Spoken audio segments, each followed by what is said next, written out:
Assalamualaikum, jumpa lagi. Hari ini aku ingin menunjukkan caranya membuat kompos dari daun ketela ya. Ini sebenarnya boleh pakai daun apa saja boleh, tapi aku punya tanaman daun ketela Jepang nih ya. Nih yang muda-muda seperti ini nanti bisa untuk sayur, itu banyak sekali kandungan gizinya ya, terutama zat besinya banyak ya, bagus untuk sayuran ya. Jadi ini karena sudah terlalu rimbun di sini ya. Nah, ini menutupi tanaman anggrekku yang di sebelahnya sini ya. Jadi hari ini aku mau merombak. Nah, itu sudah aku habiskan semua ya. Nah, sekarang anggreknya kan jadi kena sinar mataharinya cukup, juga anginnya cukup ya. Nah, saya tidak akan buang, jadi saya mau manfaatkan ini daun-daun ketela ini yang sudah tua tentunya ya. Nah, kalau yang muda ini dibuat sayur nanti.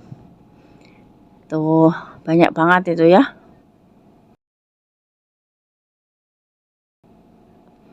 Nah, yang tua-tua ini akan aku buat kompos. Caranya dengan aku pisahkan daunnya ini ya.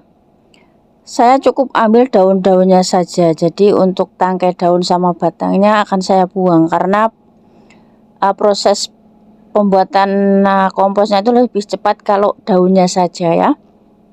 Nah, ini sudah aku ini sudah aku ambil daunnya saja ya.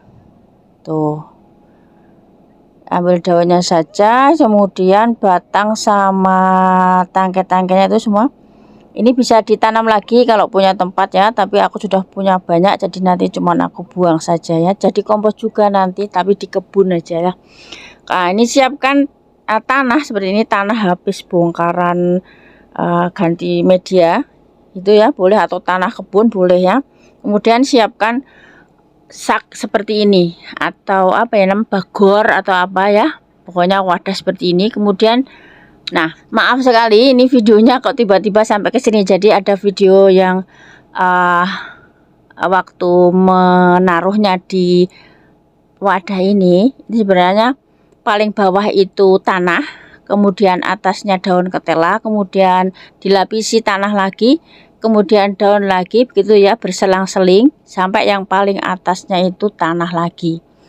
Nah, setelah penuh gini, kemudian ini aku siram dengan air fermentasi beras, air cucian beras yang sudah difermentasi selama sebulan ya. Kalau tidak punya, boleh diganti dengan air. Jadi kalau sudah dimasukkan ke dalam sak seperti ini ya, berlapis antara tanah, kemudian daun ketela, kemudian tanah lagi, berlapis-lapis gitu ya, sampai yang paling atas tanah lagi. Nah, itu kemudian disiram dengan air biasa nggak apa-apa, biar lembab gitu ya. Tapi karena aku punya air cucian beras yang sudah aku fermentasi, jadi aku pakai itu ya. Boleh juga pakai EM4 disiramnya di situ boleh. Nah, kemudian kita ikat seperti ini, diikat,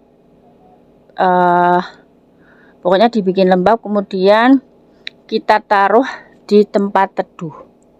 Kalau aku itu cuman aku taruh di kebun di sini ya. Pokoknya dia kehujanan juga nggak apa-apa, kepanasan juga nggak apa-apa, tapi saya taruh di kebun sini di bawah pohon yang besar gitu ya, seperti ini. Nah, setelah 1 bulan nih, lihat ya, agak menyusut nih ya, tuh. Ini setelah 1 bulan, jadi tidak usah diutak-atik selama sebulan itu, biarkan saja ya. Kita lakukan aktivitas lain gitu ya, tahu-tahu loh ini sudah 1 bulan ya. Nah, itu coba kita lihat hasil kompos yang kita bikin. Oke, kita buka yuk.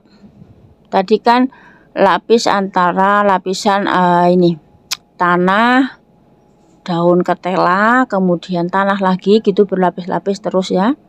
Dan setelah 1 bulan nih, lihat tuh, akhirnya itu seperti ini. Kalau sudah 1 bulan jadi seperti tanah semua, tapi tanahnya ini warnanya lebih gelap daripada tanah biasa. Jadi kompos ini sangat-sangat subur, tuh lihat. Jadi daun ketelanya itu sudah tidak ada lagi di situ. Nah, ini saya perlihatkan semua ya. Tuh. Dulu hampir penuh satu sak itu ya, tapi kalau sudah jadi kompos jadi separuhnya menyusut seperti ini, tapi ini sangat subur. Ini adalah pupuk yang berasal dari daun-daunan. Ini bisa daun ketela ini bisa diganti dengan rumput-rumput liar juga bisa ya, ataupun rumput kering juga bisa ya. Tuh, ini sudah tidak berbau lagi. Bau busuk itu biasanya pembuatan kompos ini sebenarnya pembusukan dari daun-daun itu tadi ya. Kalau dalam waktu 1-2 minggu itu biasanya tercium bau tidak enak, itu biarkan saja. Kalau sudah 1 bulan lebih itu sudah tidak berbau lagi ya, jadi bau tanah gitu. Tuh. Dan sekarang aku mau tunjukkan cara penggunaannya nih ya. Sudah aku siapkan 3 jenis tanaman ya. Tuh. Pokoknya ini kompos ini bisa untuk segala macam tanaman ya, kecuali anggrek. Tapi kalau anggrek tanah boleh pakai ini kompos ini juga ya. Jadi ini aku punya adenium agak kurang subur, jadi bisa kita pupuk dengan kompos ini. Caranya kita gemburkan dulu medianya ya. Nah, ini kita kurangi pada bagian atasnya sini, media lamanya ini ya. Insya Allah nanti kalau sudah dipupuk dengan pupuk kompos ini akan tumbuh daunnya hijau-hijau seger gitu ya. Pupuk kompos ini fungsinya sama dengan pupuk kandang. Kalau punya pupuk kandang boleh pakai pupuk kandang, kalau punyanya kompos seperti ini boleh pakai pupuk seperti ini. Nah, komposnya kita taruh di sekeliling tanaman seperti ini ya. Nah, kemudian kita tutup dengan tanahnya yang tadi kita kurangi itu sedikit aja lah di atas ini. Nah, ini sudah jadi seperti ini, tinggal disiram seperti biasa. Itu nanti kandungan komposnya itu akan diserap oleh tanaman. Nah, yang kedua ini tanaman bougainville bisa dengan cara di lubang sedikit gitu ya, di pinggir pot, di lubang lagi seperti ini, melingkar juga boleh gitu ya, tanpa dikurangi medianya nggak apa-apa, taruh di situ untuk pupuk ini ya. Nah, kemudian ditutup lagi dengan medianya tadi. Nah, sudah selesai, sangat mudah ya.